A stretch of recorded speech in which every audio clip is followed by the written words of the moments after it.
Bonjour à toutes et à tous qui se trouvent avec nous pour ce panel très intéressant.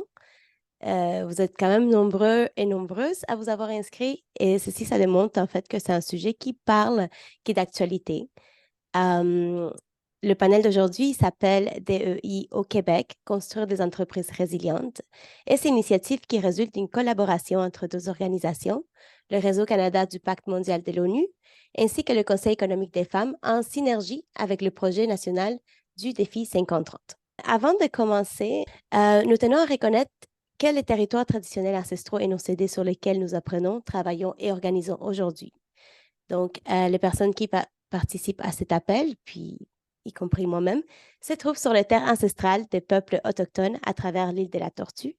Et personnellement, je me situe sur des terres autochtones non cédées, appelées également Tiohtià:ke, aussi connues comme Montréal, qui est historiquement connu comme un lieu de rassemblement pour de nombreuses Premières Nations. La nation Kanien'kehá:ka est reconnue comme gardienne des terres et des eaux sur lesquelles nous rassemblons aujourd'hui. Et si on peut passer au prochain. Parfait, merci. Nous vous invitons également à reconnaître le territoire traditionnel et ancestral depuis lequel vous vous connectez aujourd'hui, tout en vous encourageant à aller au-delà de cette démarche. C'est-à-dire, nous vous encourageons à approfondir également vos connaissances et à soutenir les initiatives menées par le peuple autochtone, ainsi que d'autres communautés qui sont souvent marginalisées et négligées. Et on peut aller à la prochaine. Pour nous, c'est très important de faire un petit check-in avec l'audience qui s'est connectée aujourd'hui ici.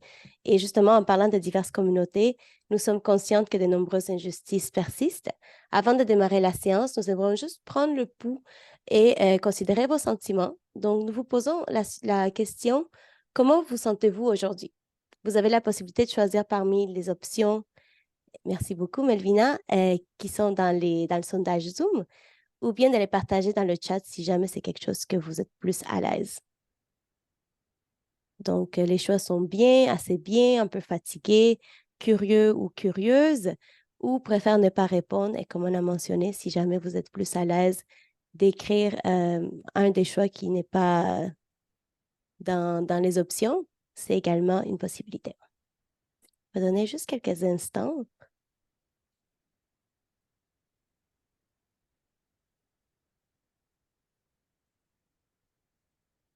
Oui, je pense qu'on pourrait fermer le poll ou le sondage Zoom pour voir les résultats, puis voir le pouls de nos participants et participantes.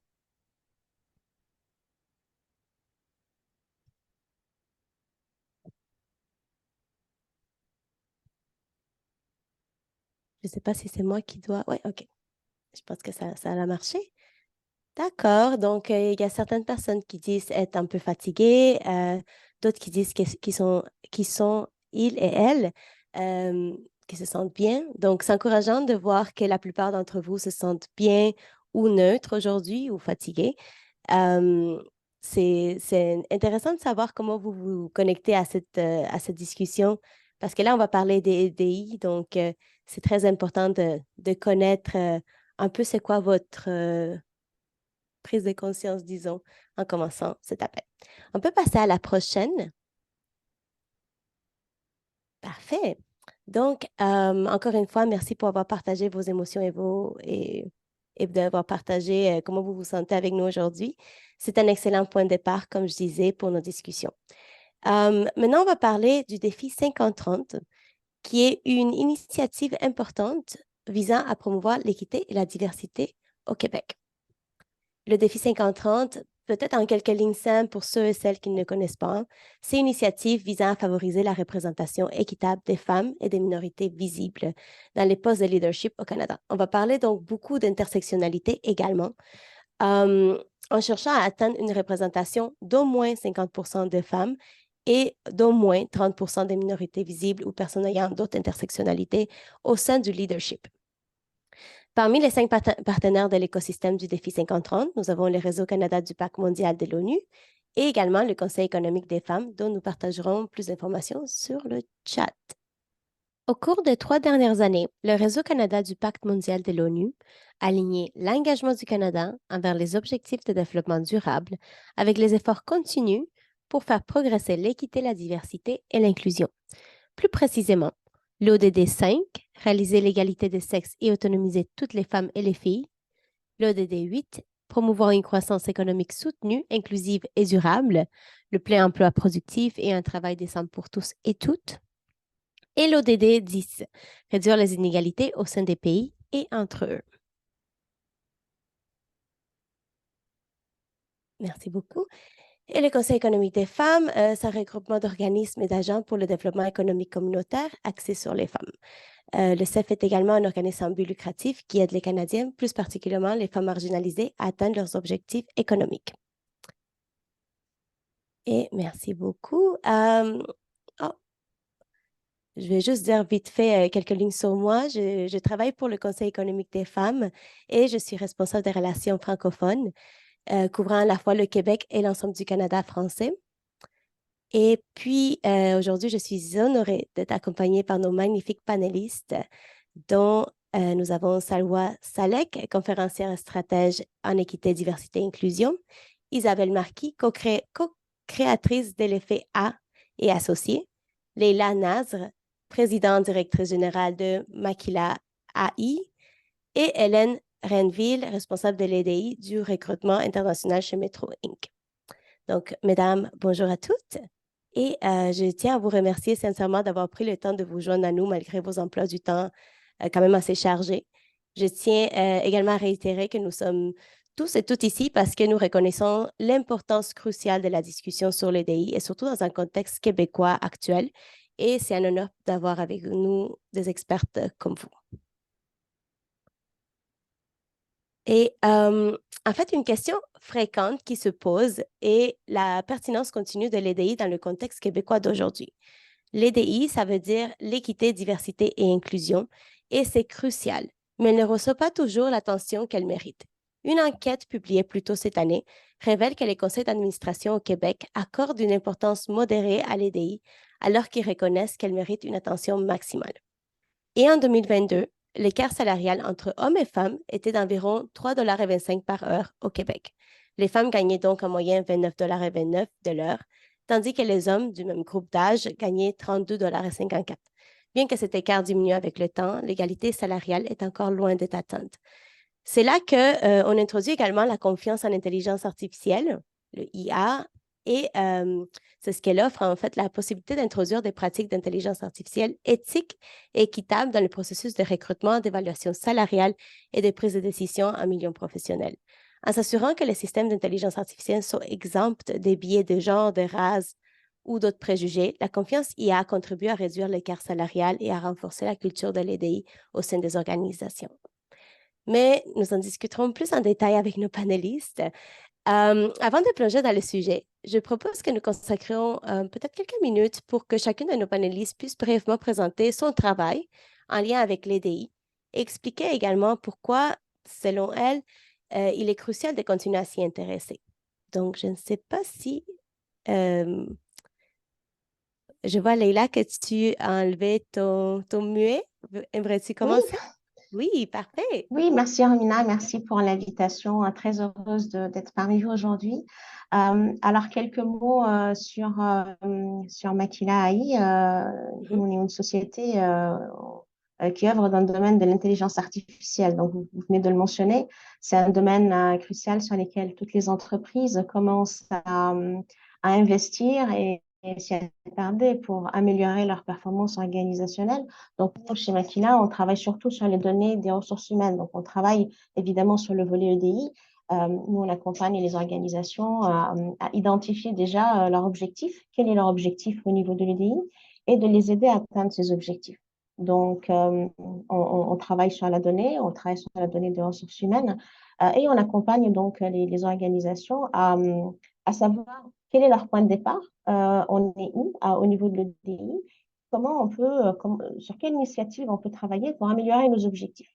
Donc, évidemment, on travaille sur tout le cycle de vie des mhm, ressources humaines, que ça soit de l'attraction, que ça soit du recrutement, que ça soit de la formation, du développement de la performance, du développement de la carrière, donc de mettre en place un plan de carrière, mais aussi d'identifier les promotions, d'identifier aussi les inéquités salariales. Donc, on est vraiment sur un point très crucial, c'est-à-dire qu'on travaille sur une donnée qui permet à ces organisations d'atteindre ces objectifs-là au niveau de l'EDI.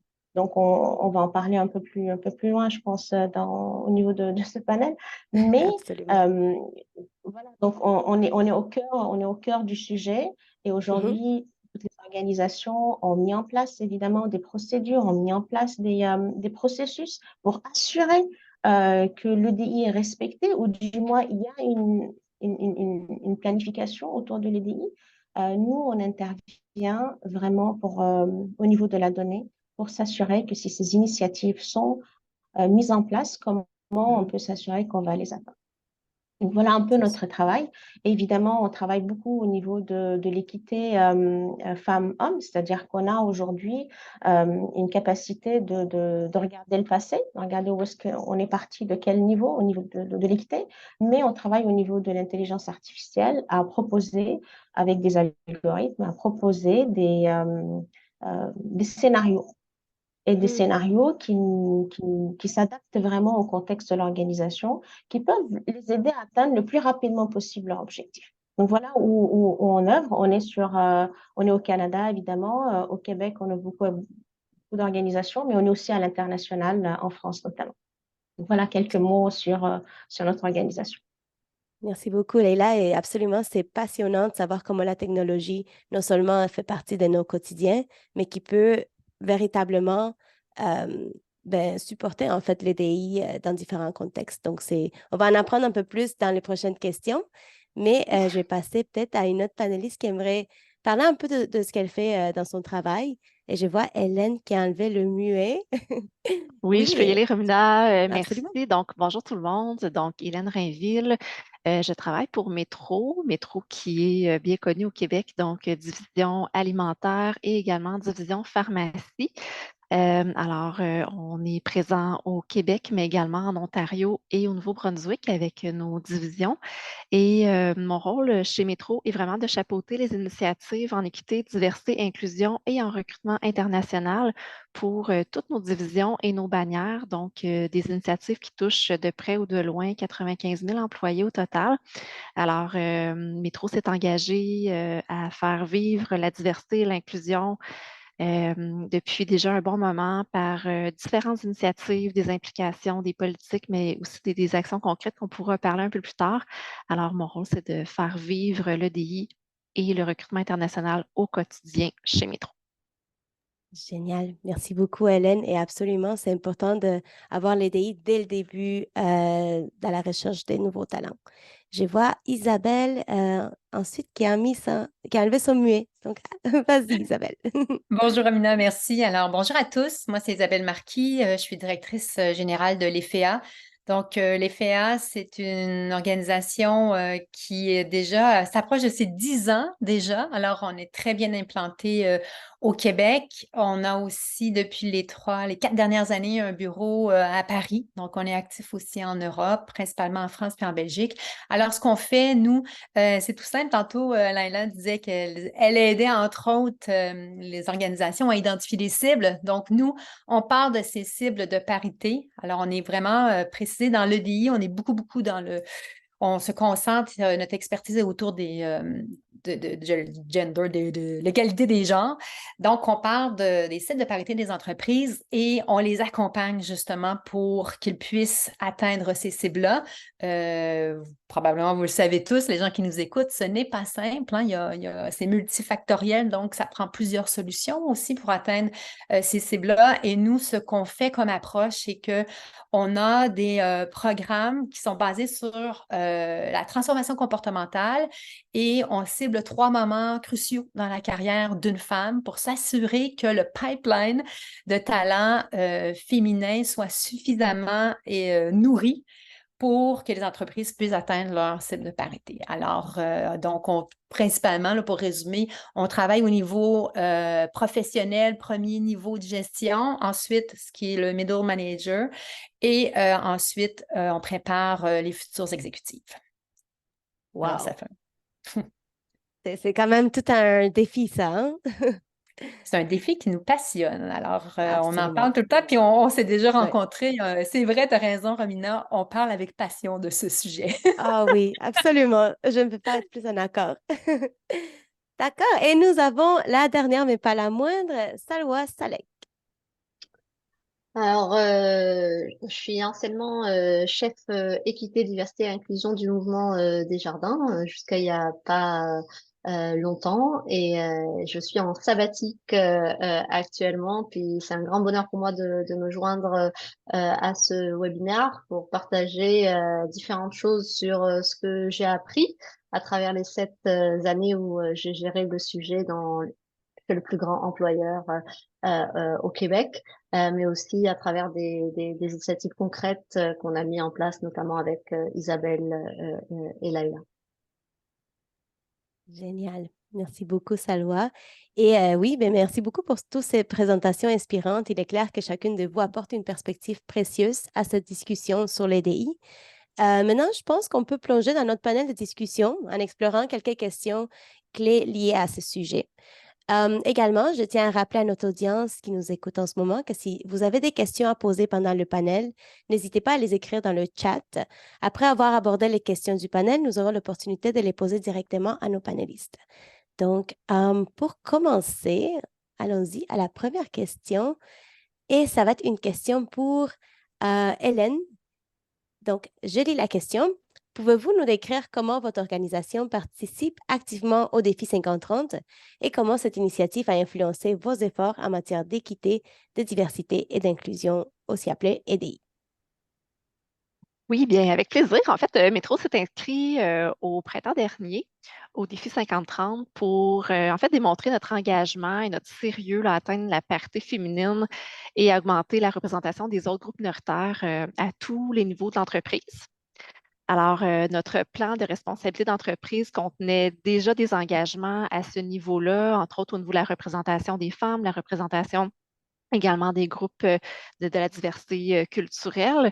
On a aussi des engagements en lien avec la formation de la haute direction, la représentation des groupes minoritaires dans notre programme de mentorat. Bref, on avait plusieurs initiatives déjà en place sur lesquelles on pouvait s'appuyer pour atteindre nos cibles et évidemment la cible ultime là, du défi 50-30, c'est-à-dire la parité des genres et 50%, 30% en fait au niveau des autres groupes minoritaires. Fait que pour nous, le fait de s'inscrire au défi 50-30, ça nous permet de confirmer notre engagement dans un premier temps, mais aussi d'avoir accès à du matériel vraiment spécifique pour nous aider à atteindre nos objectifs. Quand je parle de matériel spécifique, je pense entre autres aux différents guides qui sont disponibles sur le site web, aux webinaires aussi qui sont organisés régulièrement. Donc, c'est vraiment des éléments concrets qui sont à notre disposition comme entreprise et qu'on peut utiliser sur une base régulière.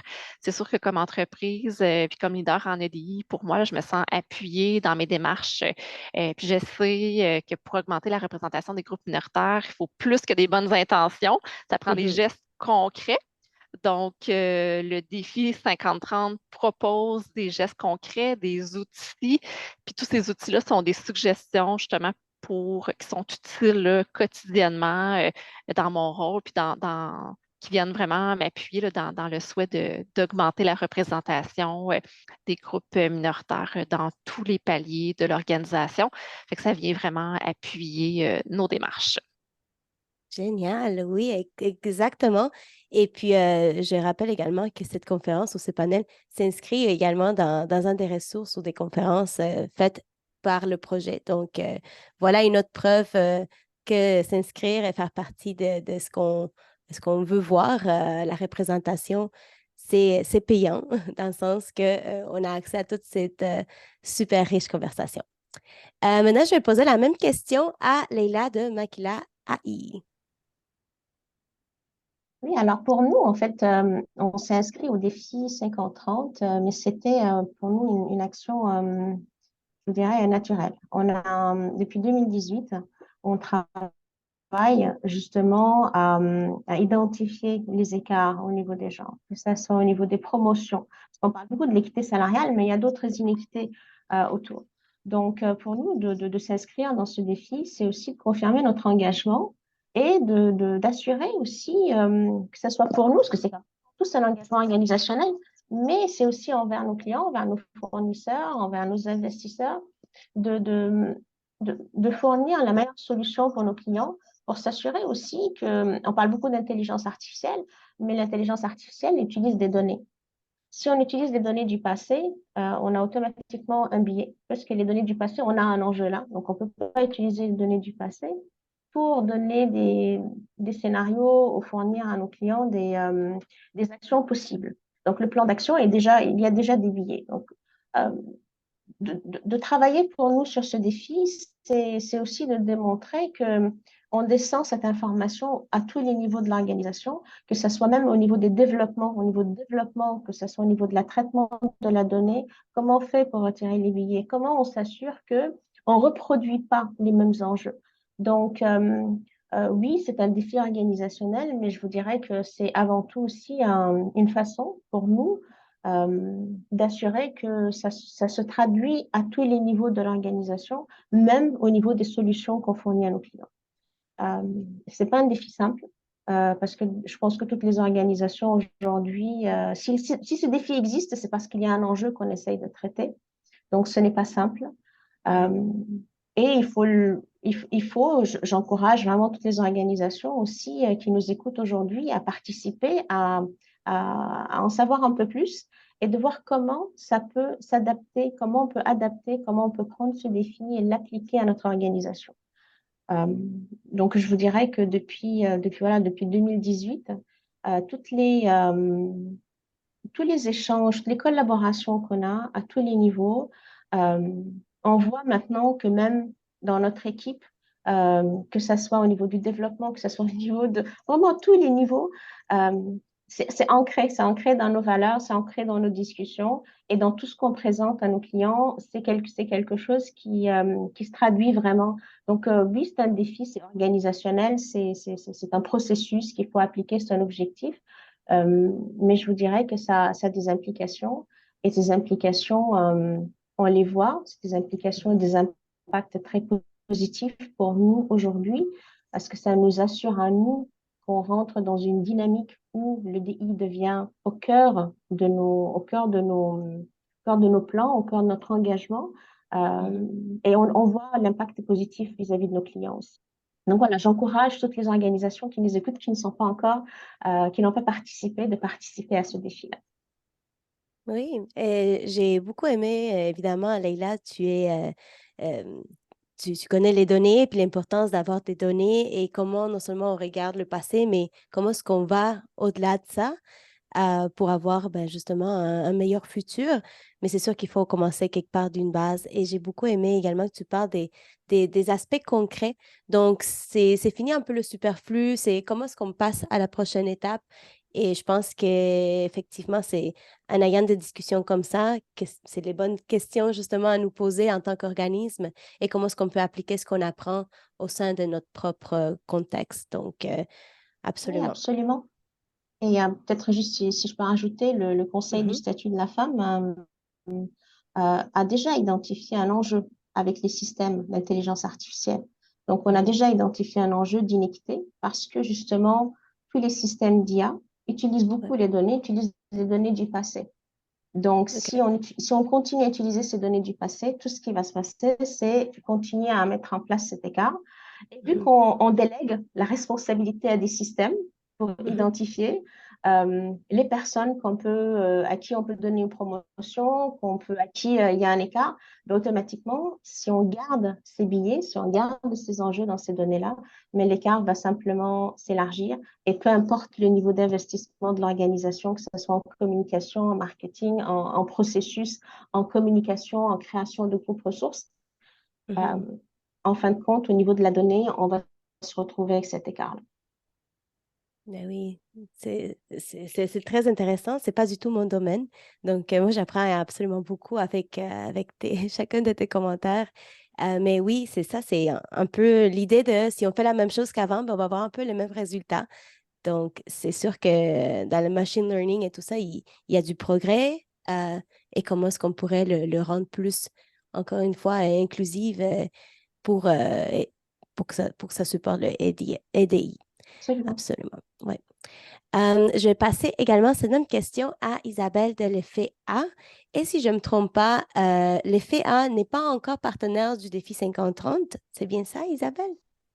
En fait, ben, c'est grâce, ça va être en toute transparence. Je l'ai découvert via vous et ça devrait être fait sous peu. Parce que, en fait, l'approche qu'on a faite, nous, on s'est mis à implanter toutes sortes de, je vais dire, des stratégies, même des tactiques, parce qu'on est une petite organisation. Nous, on est 30. Alors, c'est sûr qu'on n'a pas une équipe dédiée de RH qui peut avoir un plan qui est très, je vais dire, très précis, où tu as une équipe qui est dédiée, dans le fond, à cet objectif-là. Mais nous, on s'est laissé influencer, avant même le défi 50-30 auquel on va participer, par nos plus jeunes générations. Alors ça, c'est quand on parle de diversité, on la nomme pas tout le temps celle-là, mais c'en est une qui est vraiment présente. Alors, c'est nos plus jeunes qui nous ont fait comprendre à quel point, pas qu'on ne le savait pas, mais qui nous ont encouragés à ce que ce soit prioritaire aussi dans l'organisation, puis qu'on pose des gestes concrets pour faire en sorte qu'on atteigne ces cibles-là. Alors, je pourrais dire un peu pour vous donner, je vais vous en donner quelques tactiques qu'on a mis en place. S'il y a d'autres parmi les participants, les spectateurs qui nous écoutent, s'il y en a d'autres qui ont des petites organisations, bien, il y a des choses qu'on peut faire, puis on voit déjà des changements. Donc, d'abord, nous, l'effet A, on travaille évidemment beaucoup. On sait, c'est très féminin. En fait, la cause, on parle beaucoup de femmes. Il n'y a pas beaucoup d'hommes dans notre équipe. Fait que ça, c'est notre premier défi. On n'a pas de difficulté pour le recrutement et aux promotions des femmes. C'est vraiment les hommes, c'est un défi. On a le 50% dans l'équipe de direction. Et là, on commence à attirer, mais ce n'est pas si simple. Alors, ça, c'est un défi qu'on a attiré des hommes. On a travaillé davantage dans les 2 dernières années autour d'une variété aussi, tout ce qui est différentes communautés culturelles qui font partie de l'équipe dorénavant, des gens qui viennent d'un peu partout, à travers le monde aussi, donc on a de plus en plus d'Européens. On a intégré aussi, c'est les jeunes qui nous ont amené cette notion-là importante, toute la neurodiversité. Alors, pour nous aider, dans le fond, comme on n'avait pas d'équipe d'RH dédiée, on a, dans un premier temps, travaillé avec une firme externe qui était experte en DEI. Donc, on a fait une mise à niveau au niveau des connaissances, au niveau des biens conscients pour l'ensemble de l'organisation.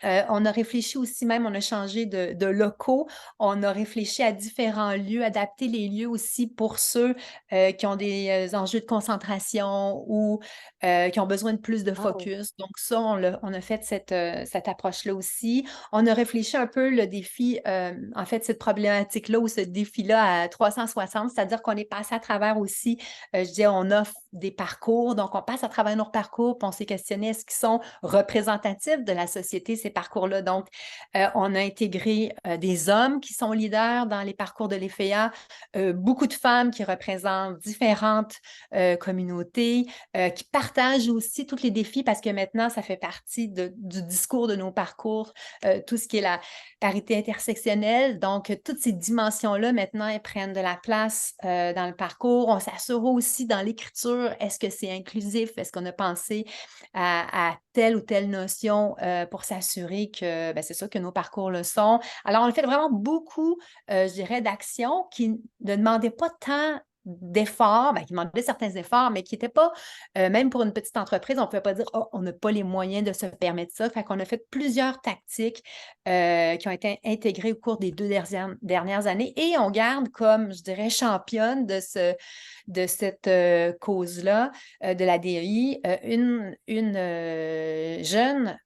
toute jeune employée dans l'organisation pour qui c'est une passion. Elle n'avait pas nécessairement la formation là-dedans, mais c'était une cause qui lui portait à cœur et elle apporte très bien et nous fait des rappels. Fait qu'en gros, ça vous donne là, quelques éléments. Mais puis on a travaillé aussi pour tout ce qui est évidemment raffiner tous les processus de recrutement. Ça, c'est assez crucial. S'il y a une chose à faire, c'est commencer à ce niveau-là. Donc, varier aussi lorsqu'on est en recrutement, varier les espaces où on promeut ces affichages-là.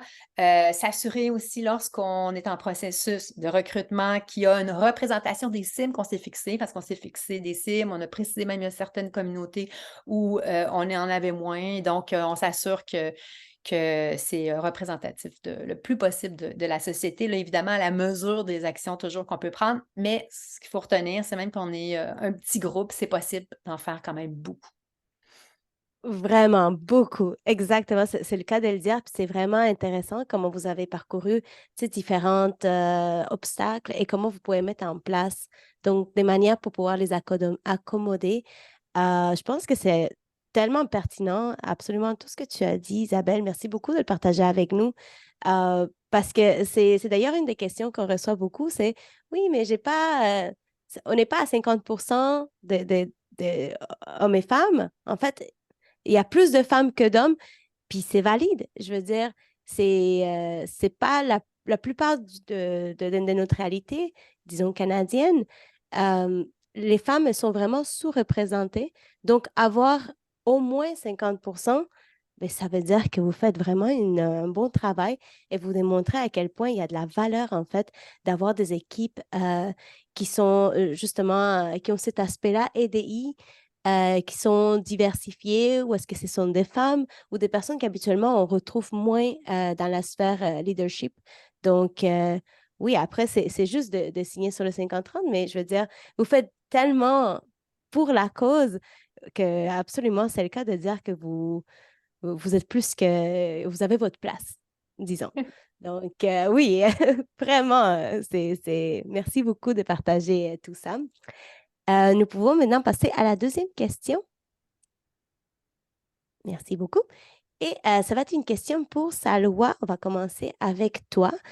Donc, pouvez-vous nous parler davantage de l'importance de la comparaison de données et de l'analyse en matière d'EDI, ainsi que de la manière dont les entreprises devraient utiliser ces informations pour atteindre leurs objectifs et favoriser le progrès?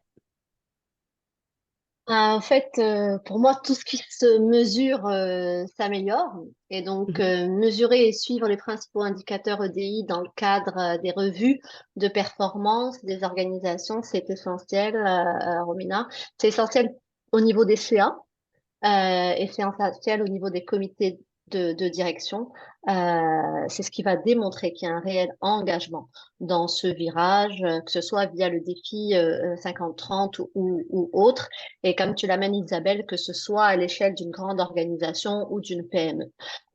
Au départ, ce qu'on a vu, ce que j'ai vu aussi à travers le mandat que j'ai eu chez Desjardins et qui m'a permis aussi de rencontrer plein d'organisations de différentes tailles qui travaillent là-dessus, que ce soit dans notre portefeuille même de clientèle, de jeunes entreprises ou de start-up qu'on soutient. Au départ, les organisations vont suivre des taux de représentation des différents segments EDI qui vont être pertinents à la diversification de leur main-d'œuvre, que ce soit en matière de diversité de genre, de diversité culturelle, d'âge, et c'est très important de rappeler l'importance de la différence d'âge avec les changements démographiques qui sont devant nous et toutes les autres formes de diversité. Mais on sait que c'est pas suffisant. C'est pas suffisant, donc les organisations veulent avancer, qui veulent réellement avancer, se doivent de passer d'une logique, on va dire, de représentation à une logique davantage analytique, voire même prédictive. Et sur le volet prédictif, je vais laisser notre experte Laila vous en glisser un mot plus tard. Mais moi, ce que j'ai vu dans les grandes organisations et aussi dans les benchmarks et hautes certifications EDI qui existent, que ce soit au niveau canadien et voire même à l'échelle de la planète, c'est de suivre les pipelines en matière de main-d'œuvre. Donc, que ce soit dans les pools de recrutement, dans les pools de talents, et de se fixer des cibles à même ces pools. Donc, le défi 50-30, si tu veux l'atteindre, tu vas pas l'atteindre juste en te disant, super, je veux la parité dans mon top management, je veux ma parité dans mon board. Faut que déjà que tu regardes, elle ressemble à quoi ta parité au niveau de ta main-d'œuvre globale. Donc, si je prends l'exemple d'organisation dans laquelle on était, qu'on a commencé le virage en 2017, au niveau global, l'organisation, presque 70% de la main-d'œuvre était féminine, mais au top, il y avait juste 23%. Aujourd'hui, c'est une organisation complètement paritaire à toutes les échelles. Mais ça a été possible parce que tu n'as pas le choix, quand tu t'attaques à l'enjeu, ne serait-ce que de la parité, de regarder ton pipeline à la base, dans tes professionnels, top professionnels, dans tes premiers niveaux de gestion, tes cadres intermédiaires, ta haute direction, mais aussi de spotter les métiers traditionnellement féminins, de ramener des gars dans les métiers féminins pour arrêter de voir la parité comme quelque chose où on n'amène que des femmes. Ce n'est pas vrai. Atteindre le 50, ça veut dire rendre des métiers traditionnellement féminins plus masculins et de rendre des métiers traditionnellement masculins plus féminins. Donc, pour y arriver, faut que ces cibles se traduisent au niveau des processus de recrutement, au niveau des processus d'identification du potentiel des talents et de l'assignation des mandats qui sont donnés. D'accord? Que ce soit d'ailleurs, et c'est la même logique, qu'on soit pour les femmes, qu'on soit pour la diversité ethnoculturelle. Deuxième élément, c'est de suivre la représentation de cette diversité dans les chaînes d'approvisionnement. D'accord? Pour arrêter de voir ça juste au niveau du talent. Est-ce que dans les fournisseurs avec qui on fait affaire, maintenant qu'on s'est engagé dans un défi 50-30, faut walk the talk, que dans les fournisseurs, je choisis des fournisseurs femmes. Parce que dans mes fournisseurs, je choisis des fournisseurs issus de la diversité ethnoculturelle. Puis dans mes clients, est-ce que j'offre mes services à juste des groupes qui me ressemblent ou à d'autres types de groupes? Puis, ce qu'on voit aussi et qui est important pour l'avenir réellement de l'EDI, c'est de s'assurer que oui, le portefeuille de clientèle, oui, le portefeuille de fournisseurs, mais de voir dans son portefeuille d'investissement, est-ce qu'il va être également diversifié et inclusif. Quatrième élément, je te dirais, c'est se doter de ce set d'indicateurs EDI dans le top des indicateurs d'affaires suivis au trimestre ou au semestre au niveau de la gouvernance. Désolée, j'ai un truc qui s'est allumé en même temps, fait qu'excusez-moi. Excusez-moi. Donc moi, ça serait essentiellement ces aspects-là que je veux amener au niveau quantitatif. Maintenant, au niveau de l'inclusion, on peut pas parler d'inclusion et s'intéresser seulement à des datas quantitatives. L'inclusion, ce que cherchent les femmes, ce que cherche la diversité ethnoculturelle, ce que cherchent les jeunes, ce que cherchent les gens issus de la diversité fonctionnelle, c'est de se sentir partie prenante. Donc, c'est le sentiment d'appartenance, le sense of belonging. Et ça, malgré toute la data quantitative, c'est pas suffisant. Donc, ce qu'on voit émerger de plus en plus, c'est à même les sondages de mobilisation ou de perception de la clientèle, des questions qui vont chercher à mesurer la perception au niveau de l'appartenance. Et c'est là où ça va devenir de plus en plus intéressant de croiser ces perceptions une fois qu'on l'a avec la représentation des différents groupes d'âge. Et nous, on l'a fait dans les fonctions que j'occupais auparavant et ça nous a permis d'aller creuser et de voir parfois pourquoi certains groupes ou certains segments de nos talents vont être moins engagés, vont se sentir peut-être moins inclus, donc en termes de sécurité psychologique ou en termes voire même de bien-être. Et ça amène, ça ouvre la discussion. Et c'est ça aussi que je veux amener comme argument, c'est de cesser de voir la donnée juste comme donnée pour forcer à agir. C'est hyper important au départ, quand on commence, c'est essentiel pour suivre et s'améliorer, essentiel, mais c'est surtout une occasion, oui, d'apprendre, mais de discuter. Je te laisse, Laïla, y aller. Oui, et je pense que tu as fait, tu as fait le tour. Cette loi de les parties prenantes, où la donnée va être nécessaire, mais ce que je peux peut-être juste rajouter, c'est que l'UDI, il n'y a rien d'acquis, il n'y a aucun acquis. On peut mettre énormément d'initiatives à investir, avoir un très bon résultat, et un mois, 2 mois après, on n'y est plus.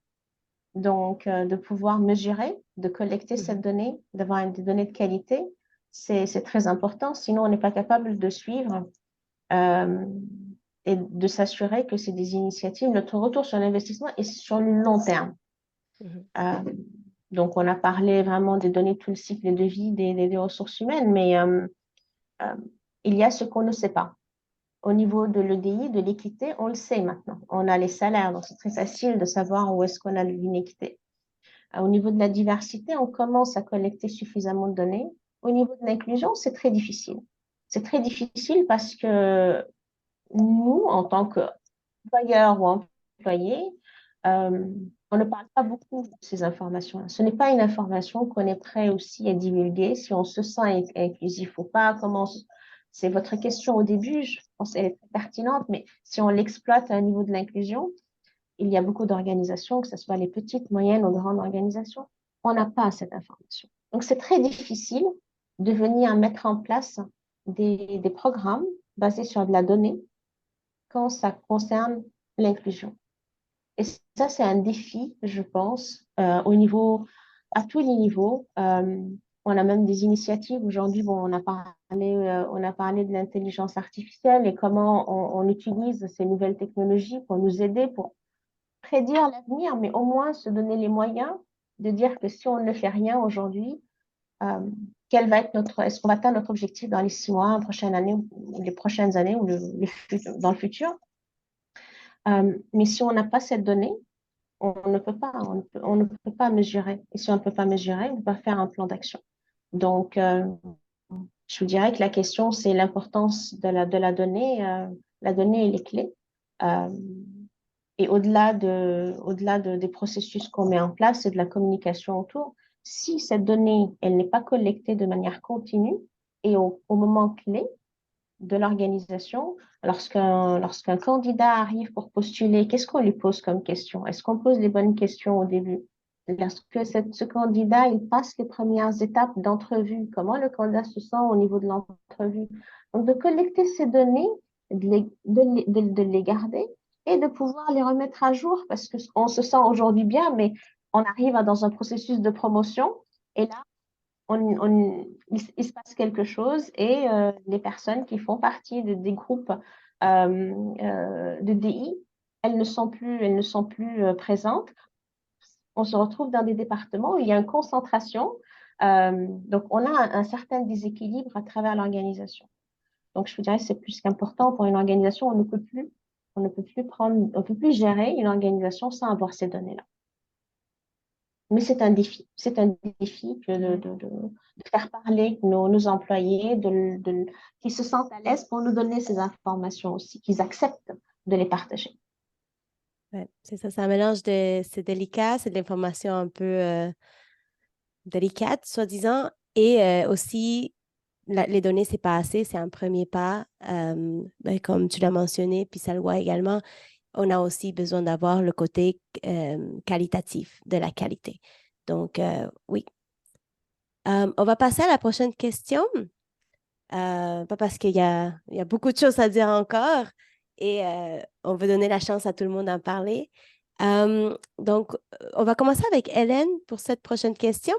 La situation économique a un impact significatif sur la nécessité de maintenir l'EDI comme une priorité. Comment pouvons-nous garantir que l'EDI reste au premier plan des intérêts et des efforts, même en période de défis économiques au Québec?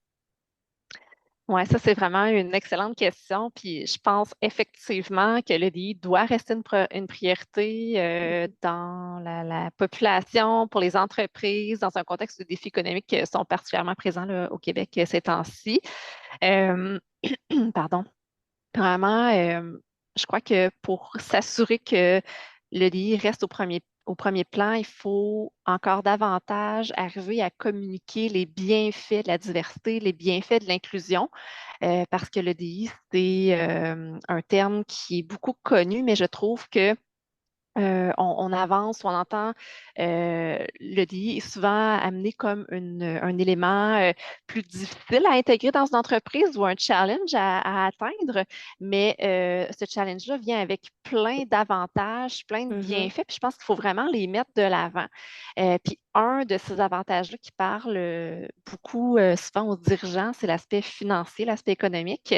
Puis ben, on sait qu'il y a plusieurs études là, qui démontrent les bienfaits économiques de l'EDI pour les entreprises. Par exemple, McKinsey, dans une de ses études, là, il y a quelques années, avait établi que les entreprises qui sont davantage diversifiées au niveau des genres, donc qui ont une diversité de genre, ont 25% plus de chances que leurs résultats financiers soient meilleurs. Puis pour les entreprises qui ont une diversité au niveau de l'origine de ces équipes, donc diversité culturelle, donc plus l'équipe est diversifiée, en fait, ça augmente les chances de résultats meilleurs également. Donc, on dit que quand une équipe de direction est diversifiée, 36% plus de chances que les résultats soient meilleurs. Fait que, ça, c'est des éléments qui démontrent que la diversité Mhm. est bénéfique au niveau économique, puis souvent qui vont venir parler aux dirigeants. Maintenant, tu sais, ça c'est un argument, mais il y a aussi l'humain derrière tout ça qui est tout aussi, sinon plus important, sur lequel mettre l'emphase, je crois. Puis en contexte économique difficile, on sait que les groupes minoritaires sont souvent plus touchés que la population en général par le contexte économique. En misant sur l'inclusion de ces groupes-là, à ma perception, on contribue vraiment à maintenir un meilleur taux d'emploi pour ces groupes-là, une meilleure intégration dans la population et éviter que les groupes minoritaires soient en situation précaire ou soient défavorisés par les actions des entreprises ou autres. Je pense que, puis là, c'est les deux arguments qui me viennent en tête présentement, là, mais je pense qu'il faut rappeler ces arguments-là aux personnes décisionnelles en entreprise pour influencer leur action puis que leurs décisions tiennent compte de l'EDI naturellement. Puis je l'ai dit tantôt, puis je le redis, là, l'EDI, c'est des décisions intentionnelles, Mhm. individuelles. Donc, il faut mettre ça de l'avant puis démontrer que le lit est bénéfique pour tous. Puis la meilleure façon pour moi, c'est d'en parler puis de rappeler au quotidien, par exemple, bon, voici une action qu'on a fait dans l'entreprise. Donc, par exemple, on a intégré des stages pour la diversité, par exemple des groupes neurologiques en difficulté. Puis, donc, Mhm. on leur a fait une place pour un stage. Donc, voici le bénéfice que ça a eu pour l'entreprise. Donc, de faire des gains, de démontrer en fait les gains qu'on peut faire comme entreprise. Puis, c'est quoi l'avantage que ça a pour tous. Fait que de mettre ça de l'avant, je pense que ça peut vraiment contribuer à garder la priorité de l'EDI, même en contexte de défis économiques au Québec. Mhm. La Peut-être perception que mes collègues ont positive. d'autres idées aussi sur le sujet, là. Oui, oui, absolument, c'est un bon point. Isabelle, aimerais-tu continuer à répondre à cette Ben, question? je pense que pour que ça demeure une priorité, il faut que ce soit une priorité de la direction. Il faut que ce soit une priorité qui est nommée comme Salwa l'expliquait, auquel Mhm. il y a une cible qui est rattachée, auquel il y a des gens qui sont responsables d'atteindre cette cible et imputables. Alors, je pense que il faut que ça demeure une priorité qui est communiquée, qui est vue, qui se retrouve dans le rapport annuel de fin d'année à laquelle on se commet. Fait que je pense que ça, c'est une façon, comme n'importe quel objectif qui est important pour une entreprise parce que c'est relié à sa performance. Puis Hélène, elle expliquait très bien à quel point il n'y a pas de question à se poser. Est-ce que c'est encore pertinent l'EDI? Puis est-ce que ça devrait le rester, même en période économique? La réponse, c'est oui. Et Salwa, aimerais-tu rajouter quelque chose? Ouais, moi j'ai la chance du sabbatique et de la liberté de parole totale. Alors je vais y aller. Totale dans le sens où je ne représente plus aucune organisation. Pour moi, le seul moyen, sérieusement, après 7 ans à mener le sujet, pour moi, le seul moyen, et c'est pour ça que le dernier plan que j'ai mis en place prenait cette tangente et c'est ce qu'on a mis en place. Le seul Mhm. moyen de le faire, c'est que l'EDI pour que ça puisse être au premier plan des intérêts, c'est de ne pas le cantonner aux ressources humaines. C'est pas un défi ressources humaines.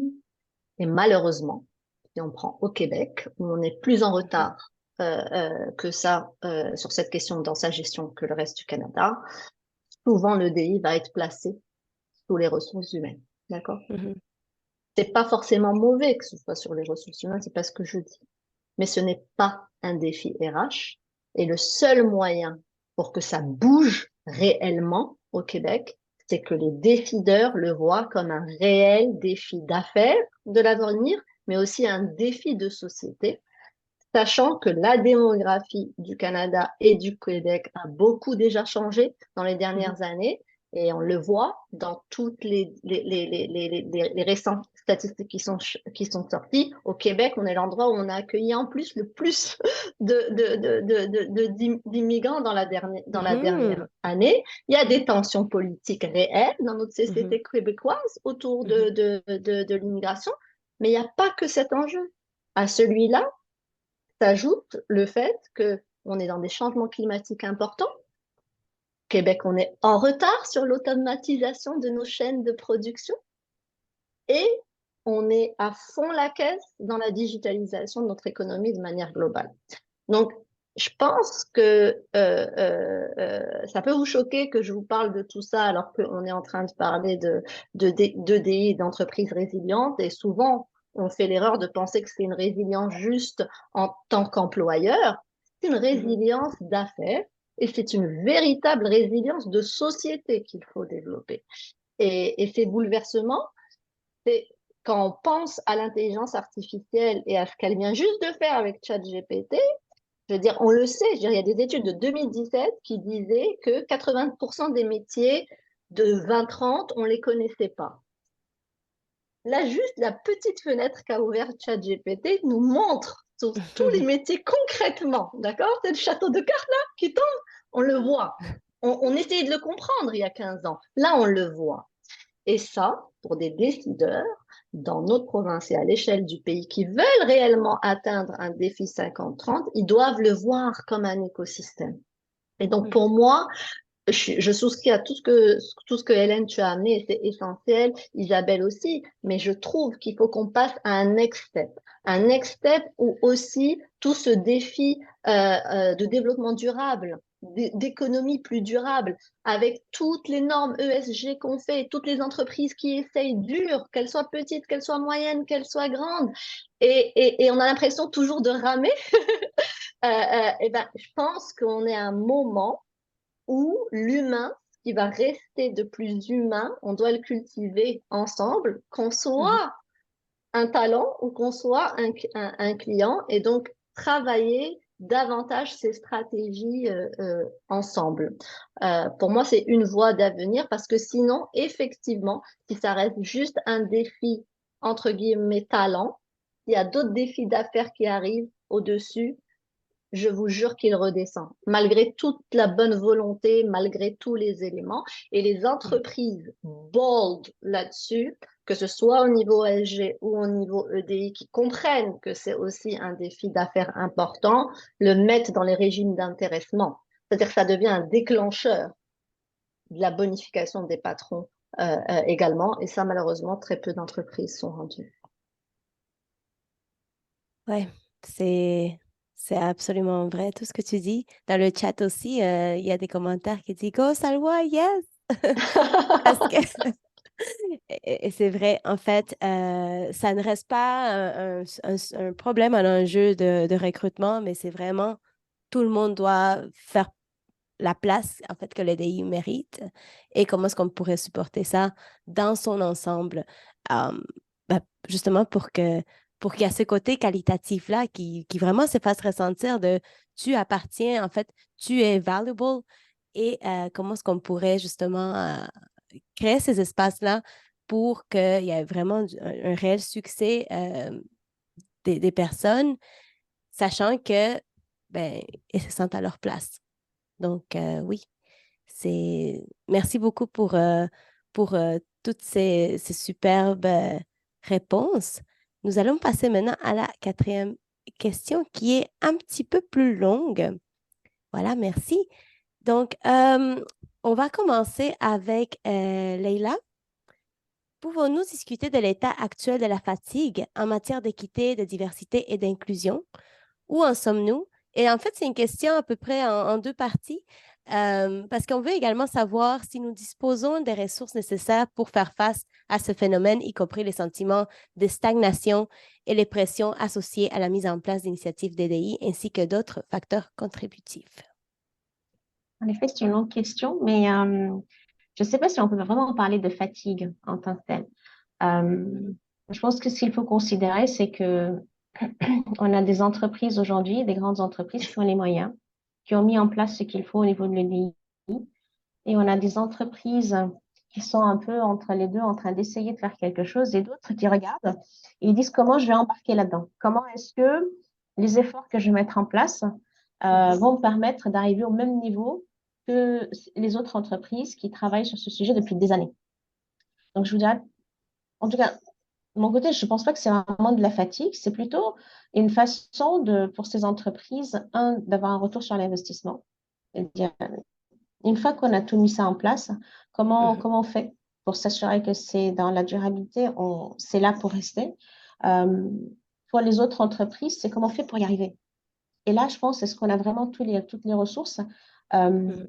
Au Québec, enfin, je ne peux pas parler des autres provinces, mais au Québec, je pense que les entreprises se cherchent, les entreprises regardent ce que les autres font, entre parenthèses, s'inspirent de ce qui est fait et essayent de répliquer, sauf que le DI évolue.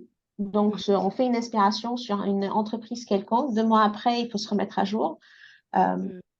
je pense que ce qui manque pour les entreprises aujourd'hui, c'est vraiment je ne parle pas de législation, mais d'une d'une ligne directrice claire pour toutes les entreprises. Que ça Mhm. soit unique. On parle d'équité, mais l'UDI, il faut que ça soit équitable aussi à travers toutes les entreprises. C'est pas à cause des moyens qu'on peut attirer plus de candidats parce que justement, on a mis les moyens qu'il faut.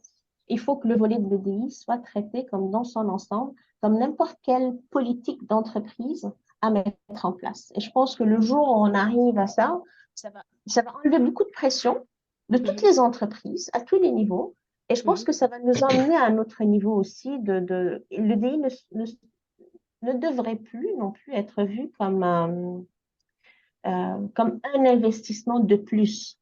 Ça Mhm. fait partie de ce qu'une entreprise doit faire. Et lorsqu'on arrive dans un conseil d'administration et on présente les résultats de l'entreprise, les résultats au niveau de l'EDI font partie au même niveau que des résultats, je dirais pas au même niveau que les résultats financiers ou autres, mais il faut quand même que ça fasse partie d'une Mhm. présentation et que ce soit pas, il faut trouver une place pour le DI dans un conseil d'administration. Non, ça fait partie. Et une Mhm. fois qu'on arrive à niveau, je pense que ça va enlever beaucoup de stress pour les groupes ressources, pour les personnes qui militent, pour les personnes qui veulent justement se démarquer, qui veulent évoluer dans l'organisation. Donc, je vous dirais que c'est vraiment, c'est là-dessus, c'est ce sentiment de, pas de stagnation, je vois quelques mots et je réagis un peu là-dessus. C'est pas de la stagnation, c'est plutôt, on est dans une course et on essaye d'attraper, on essaye d'arriver au niveau de toutes les grandes organisations aujourd'hui. Mhm. Non, c'est Je très sais pas si intéressant. Salwa Oui, ou ça le Hélène, voit. peut-être tu le vis différemment. Oui, Ouais, en fait, ouais, ben, celle qui veut, vas-y. j'y vais, Romina. Je t'entends, c'est intéressant. J'ai effectivement tout un autre point de vue parce que pour avoir été sur certaines tables justement de différents responsables, et Hélène, n'hésite pas à te joindre à la discussion, pour Mhm. avoir été sur différentes tables cross-sectional au Canada, il y a une fatigue, c'est-à-dire les gens qui gèrent le sujet de l'EDI dans les entreprises et même au sein des organismes gouvernementaux, il y a une Mhm. fatigue. Il y a cette fatigue eux, ils sont fatigués d'avoir toujours leur bâton de pèlerin là et là et de devoir convaincre. Ça prend encore un 50-30. Parce qu'au Québec, des organisations pleinement paritaires, on n'en a pas des tonnes. Et alors là, le 30% dans le top management de la diversité ethnoculturelle, alors là, on passe, hein, parce que même les best in class, ils n'ont même pas 10%. Donc, il y a quelque Wow. chose quand même de lourd que j'ai partagé. Donc, je suis en sabbatique contente de me reposer. Mais il y a quelque chose que tu portes. Que ce Mhm. soit, moi je l'ai vécu, que ce soit les équipes, j'ai eu la chance d'avoir des grosses équipes derrière moi qui l'ont vécu, que ce soit même les comités qu'on a mis en place partout à travers l'organisation, même les employés hein, qui font ça parce qu'ils y croient. Donc, il y a une fatigue, il y a une saturation, il y a un feeling de devoir toujours aller avec son petit bâton de pèlerin. Donc ça, je l'ai entendu souvent. Mais par Mhm. contre, j'ai expérimenté des choses qui peuvent aider à arrêter ça. C'est-à-dire que quand tu restes, comme je le disais, dans la petite logique que l'EDI, c'est juste le talent, et donc c'est juste les RH, et donc c'est la responsabilité qu'on délègue. On est Mhm. décideur, mais on le délègue. C'est pas moi. Ah, et si ça se plante, bah, c'est les équipes RH qui se sont plantées. C'est facile. Mhm. C'est de responsabiliser les décideurs. C'est-à-dire que l'imputable du résultat et de l'atteinte des cibles, c'est le décideur. Ça commence par ton 6 août, ton CA, avec un plan de match et un plan de match qui n'est pas porté par les gens qui accompagnent. C'est-à-dire, il doit être traduit dans les opérations de chaque endroit dans les organisations. Donc, si tu t'occupes du marketing, ben, tu t'occupes de rendre à la fois ton talent marketing plus inclusif, mais ta fonction marketing plus inclusive dans la manière dont elle va faire le marketing. Un exemple concret. Mais c'est aussi de responsabiliser les décideurs, oui, mais de responsabiliser les talents. Quand on prend juste je prends juste celle-là parce que c'est beaucoup plus facile d'avoir le lien directement avec tes talents qu'avec tes clients, mais c'est de responsabiliser les talents. Et là, je donne un exemple concret. Chez Desjardins, on avait complètement, pour toutes les personnes en transition de genre, qui changent leur prénom, quand c'est pas encore rendu à un niveau légal, donc juridique reconnu, on a quand même tout fait pour que les applications où l'employé est le plus front avec ça, donc son Outlook, Teams, Workday, etc., ce qui était le plus faisable, on l'a fait. Mais bien sûr, une entreprise de la taille de Desjardins, un employé peut être en interface. Il y a comme 1000 et quelques applications.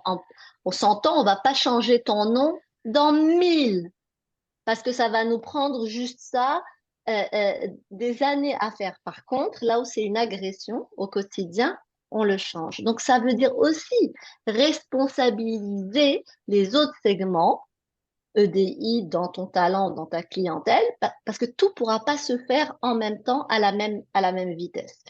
Et puis finalement, je dirais, c'est de travailler à la fois top-down, ton plan, mais aussi bottom-up pour accueillir et de manière, ce que j'appelle moi, sur les côtés, c'est-à-dire donner aux autres pour que ce soit pas juste le mandat d'une équipe qui est dédiée à ça. Et pour moi, ça, c'est à l'interne d'une organisation, c'est ce qui aide. Puis quand on est une toute petite PME, la chance, c'est de pouvoir s'allier à d'autres, de s'allier à d'autres petites entreprises. Parce que tu n'auras jamais le cash d'un Desjardins ou autre pour faire un énorme programme sur mesure avec les FA que tu vas offrir à la fois à tes employés et à tes membres clientes, entrepreneurs, à tes exécutifs, puis faire un fast track pour tes hypos. Tu ne pourras pas te payer tout ça. Par contre, tu peux te joindre à des programmes qui existent avec d'autres PME ou dans l'écosystème niche dans lequel tu es comme startup ou autre pour en bénéficier. Donc ça, pour moi, c'est des éléments qui ont aidé à mieux gérer la fatigue et les pressions surtout et de responsabiliser. Ce qui est super important, c'est cette responsabilisation. Et si elle n'est pas là, quelque part, les équipes EDI vont être à la merci de ce qu'arrivera au niveau de la stratégie globale. Alors que si ça fait vraiment partie des plans de match des autres secteurs, ça enlève un peu du poids. Puis je veux vraiment, par rapport au Québec, à cette résilience, la résilience d'affaires, pour moi, pour le Québec, et je reviens parce qu'on est sur le 50-30, donc je me permets de parler davantage de diversité ethnoculturelle, sachant que c'est pas la seule diversité qui existe, mais c'est que les immigrants et leurs enfants nés au Canada pourraient représenter, selon notre dernier recensement, de 44 à 50% de la population canadienne en 2036. 2036, c'est demain, guys. Et au Québec, on sait que ça va être le tiers, d'accord? Wow. De la population québécoise en 2036, elle est mélangée, elle est colorée, d'accord? Mais ça, là, c'est une manne. C'est-à-dire que les entreprises, si tu n'as pas ça, si tu n'as pas 36% de ça dans ton portefeuille client, et au Canada, c'est la moitié de la population, ça veut dire que tu n'es plus en affaires. Tu n'es plus en affaires. Et c'est là où je fais le lien avec le titre, Romina, que tu as choisi sur la résilience. Cette résilience, elle va se bâtir quand aussi il y aura un déclic, c'est une résilience d'affaires. Et qu'on doit changer nos manières de fonctionner et de penser aussi le sujet. Puis nous, comme experts, faut arrêter de le penser qu'avec la lunette talent.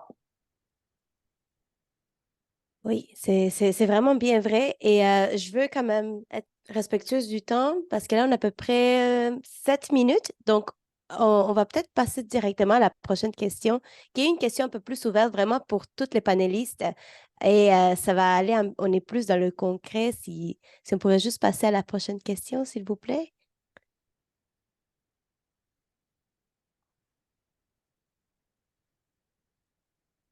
Ah, je crois que c'est Melvina. Oui, merci beaucoup. Donc, quelles sont les actions? Là, on parle encore une fois de concret. Les actions clés que les entreprises peuvent entreprendre pour promouvoir l'inclusion et aligner leurs efforts en matière d'EDI sur les meilleures pratiques et les organisations leaders. Donc là, c'est en plein ce que tu disais, Salwa. Et c'est pour ça, en fait, que je me permettais de passer à la prochaine question, parce que là, comme ça, on pourrait vraiment parler des entreprises résilientes, EDI, puis de le voir comme une force, puis un avantage. Donc, vraiment, c'est open mic. N'importe quel panéliste qui aimerait sauter sur la question, allez-y. Je vais peut-être y aller de mon côté, mais je dirais que c'est pas tant une action clé, mais plutôt une façon de faire. On parle beaucoup de données, on parle de la donnée, de la nécessité d'utiliser la donnée pour s'assurer d'atteindre les objectifs DDI.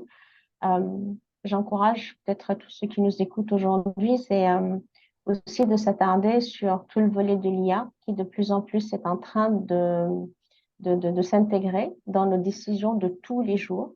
Et je me permets peut-être aussi de partager qu'il y a un programme qui a été lancé par le MEIE et le CRIM, qui est le Centre de recherche informatique de Montréal, qui traite le sujet de confiance AI. Donc, vous pouvez aller chercher cette information. Il y a vraiment on voit le virage. On a parlé du Conseil du statut de la femme qui a soulevé il n'y a pas très longtemps l'enjeu qu'il y a 20% des femmes qui occupent des postes au niveau dans la recherche et le développement IA. Donc, c'est de plus en plus critique de s'attarder à ce niveau-là. Et juste un conseil d'aller regarder Confiance IA, de regarder comment, avec les nouveaux systèmes IA, on peut développer des systèmes qui nous donnent de la confiance, sur lesquels on peut se fier et on peut partager ces décisions sans crainte à de la haute direction pour diriger nos organisations du futur. Donc, ça ne répond pas tout à fait à ta question, mais j'en profite pour glisser un mot là-dessus. Non, mais c'est une super ressource que moi, d'ailleurs, je ne connaissais pas du tout. C'est grâce à toi que j'ai commencé à lire. Et en effet, c'est fait pour les DI, je crois. Dans tous les cas, c'est hyper pertinent. Absolument. Je peux y aller Et rapidement. Là. Ça va c'est ressembler au sûr. commentaire que j'ai dit un peu tantôt, mais nous, on accompagne près de 200 entreprises justement pour atteindre leur cible de parité. Mhm, Et en fait, le déclencheur, là, les cibles bougent, c'est pas compliqué. C'est lorsque le président ou la présidente, donc la personne à la tête de l'organisation, exprime de façon claire, avec un engagement, avec des cibles de parité, et qui répète mhm, à quel point c'est important et qui a une imputabilité, puis tu le disais tantôt, Salwa, là, puis c'est vraiment, ça fait toute la différence pour toutes les lignes d'affaires. Eh mhm, bien là, ça se met à bouger. Alors ça, c'est le premier geste à faire. Il faut que ça vienne d'en haut, qu'on indique une cible, mhm, qu'on la mesure et que collectivement, on est responsable de ces cibles-là. Il faut que ce soit une conversation qui revient de façon périodique dans l'organisation. Et puis à la fin de l'année, on regarde où on en est, puis on essaie de comprendre pourquoi on n'a pas atteint les cibles si on ne les a pas atteints. Fait que ça, c'est vraiment pour moi, dans ce que j'observe, c'est vraiment l'élément qui fait toute la différence. absolument. Puis, si Est-ce je peux que... y aller, j'ajouterais, en Oui, fait, bien ça sûr, fait un lien Hélène. avec ce que tu viens de dire, Isabelle et Leïla. Tu sais, l'aspect quantitatif, en fait, les objectifs quantitatifs que les entreprises se donnent, c'est un élément qu'on peut voir facilement, qui est mesurable, puis sur lequel Mhm, on peut travailler concrètement. Et pour atteindre ça, il y a l'aspect plus qualitatif, le sentiment d'inclusion et tout ça dont Léla, tu parlais tout à l'heure. Et je mhm, pense que pour moi, une des actions qu'on peut entreprendre concrètes, c'est d'aller mesurer ce sentiment d'inclusion-là de la part des équipes, puis de pouvoir le comparer en fonction des différents groupes. Donc, est-ce qu'il y a des écarts d'un groupe par rapport à l'autre sur le sentiment d'inclusion, ça va nous Mhm. donner après ça, au-delà des meilleures pratiques, c'est quoi nos besoins à nous comme entreprise, puis après ça, de pouvoir développer un plan d'action qui est vraiment ciblé, qui est vraiment en fonction de nos besoins, en fonction des besoins aussi que les employés auront déterminés sur leur réalité vécue au quotidien dans une entreprise. Fait que ça peut vraiment faire une différence aussi. Oui, vraiment, vraiment. Puis c'est vraiment des bonnes solutions, des bonnes idées d'y penser. J'ai beaucoup aimé la partie responsabilité collective aussi, qui résonne dans chacun de vos interventions. Donc, absolument. Encore une fois, en raison du temps, puis ça, je savais que avec les conversations et tout, le temps elle était un petit peu notre enjeu.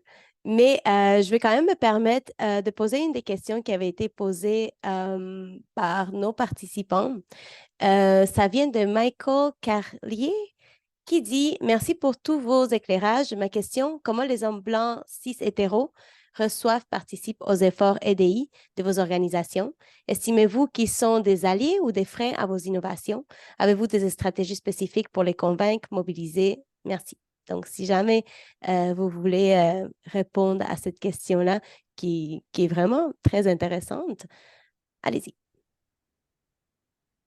Je peux me lancer là, parce que c'est vraiment, oui, une réalité tu sais, qu'on vit quotidiennement, là, la réalité des hommes blancs hétéros qui se sentent parfois mis de côté. Puis comme entreprise, Mhm, je pense qu'on a une responsabilité de les intégrer à notre stratégie. Puis oui, c'est des alliés à toutes les causes, comme les femmes sont alliées aux groupes minoritaires, etc. Donc, je pense qu'il faut tous mhm, travailler ensemble dans la même direction. Puis tout le monde a son rôle à jouer. Puis au final, si on atteint une entreprise, le souhait d'avoir une entreprise diversifiée, avec un sentiment d'inclusion optimal pour tous, ben, optimal en fait au maximum pour tous, ben, c'est tout le monde qui va en bénéficier, autant les hommes blancs que les autres. Puis je pense que tu sais, chaque groupe, qu'il soit mhm, minoritaire ou majoritaire, a à apporter aux autres, de faire contribuer, je vais prendre l'exemple des hommes blancs parce que c'est ça la question, mais les faire mhm, contribuer à partager leur expérience puis leur vision de comment ils vivent ça dans l'entreprise parce que eux aussi peuvent justement aider les groupes minoritaires, peut-être de par leur expérience ou de leur vision aussi de qu'est-ce qui peut être mis en place ou des choses à changer dans l'entreprise pour favoriser l'inclusion. Fait que pour moi, les hommes blancs, c'est des alliés vraiment très importants à intégrer dans toutes les actions puis toujours à garder en tête. mhm. Oui.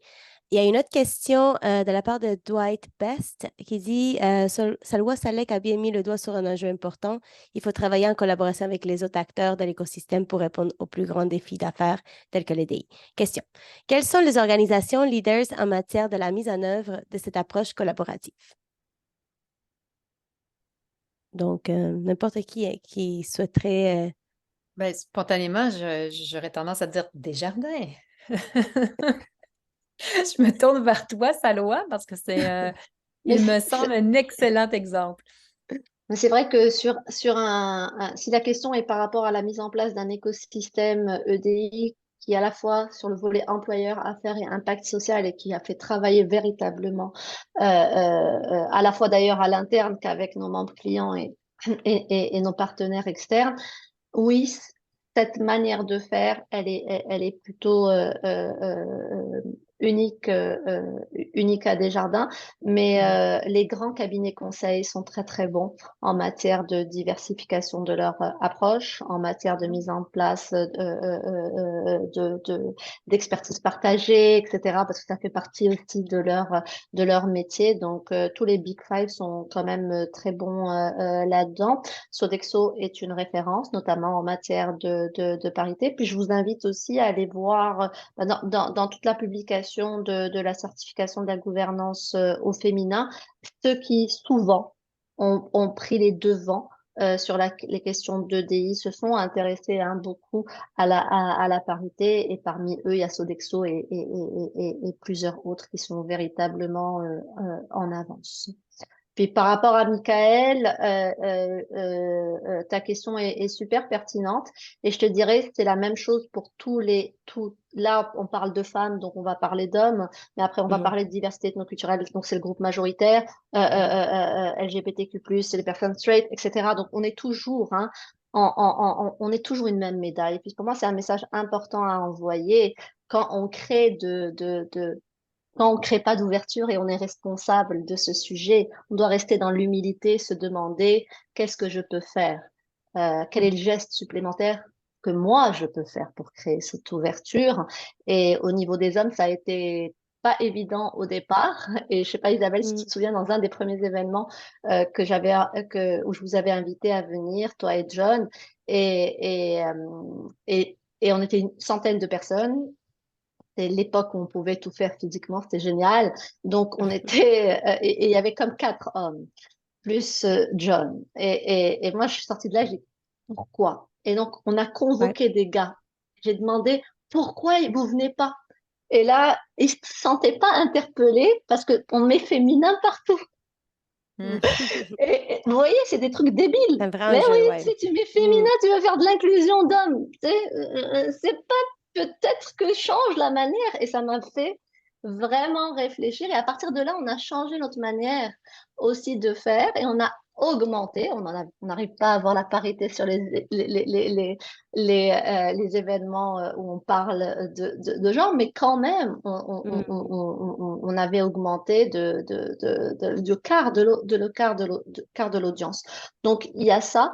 Puis, ta dernière question, la conscientisation, c'est refaire et refaire à chaque fois des programmes, des actions. Si vous êtes des petites entreprises, envoyez tellement de choses sur le net qui existent, ne serait-ce que pour ouvrir les états d'esprit. Puis arrêtez de penser qu'en matière de diversité, il n'y a que ces petits segments. Ça, c'est quand on est en retard, et c'est correct, sur certains, c'est qu'on est en retard, mais on est tous de la diversité, tous. On est tous le différent de quelqu'un, et je pense que c'est grâce à ça qu'un jour, on va réussir à bâtir encore plus de ponts. Wow. Ben, écoutez, c'était un plaisir de vous avoir toutes ici. C'est vraiment très, très, très intéressant. Malheureusement, on est vraiment dépassé de 5 minutes.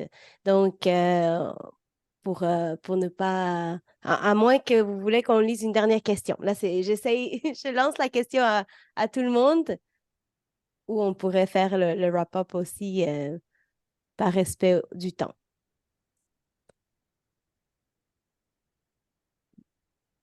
Non, personne ne se prononce. Moi, je suis en Bon. sabbatique, j'ai mon temps. Et il est 20 h en Europe, donc comme vous voulez. Bon. Ben, dans tous les cas, merci énormément pour être avec nous, pour toutes vos questions. On va évidemment faire un suivi avec vous par courriel. Je sais également que ça a été enregistré, donc je pense qu'on va partager l'enregistrement également. Et de nouveau, merci pour ce temps-là que vous avez dédié à cette conversation. Toutes les panélistes, l'équipe de l'ONU et ben, en fait, tous les participants et participantes également qui sont venus. Merci beaucoup. Continuez à être curieux, continuez à vous intéresser et évidemment à en apprendre plus sur ce que c'est l'EDI et comment l'appliquer dans vos contextes, comment être des alliés, comment représenter la diversité. Comme Salwa a dit, pas parce on fait partie de la majorité qu'on peut rien faire. Au contraire, c'est une responsabilité collective. Puis je pense que si on peut partir avec ce message-là, c'est quand même gagné parce que ça veut dire que si c'est notre responsabilité, ça veut dire qu'on peut également appuyer et soutenir cette cause pour tout le monde. Donc, voilà, merci énormément encore une fois. Et s'il y a jamais des petits messages de fin ou quoi que ce soit que vous voulez partager, c'est le moment. Un Alors, grand Amina, merci à je vous. vois qu'il y a beaucoup de questions. Si jamais on Oui. pouvait garder peut-être et y répondre après. Moi, il y en a certaines, je m'engagerais bien à y répondre pour aider les personnes qui ont posé des questions. Donc, si vous pouvez nous les donner à part.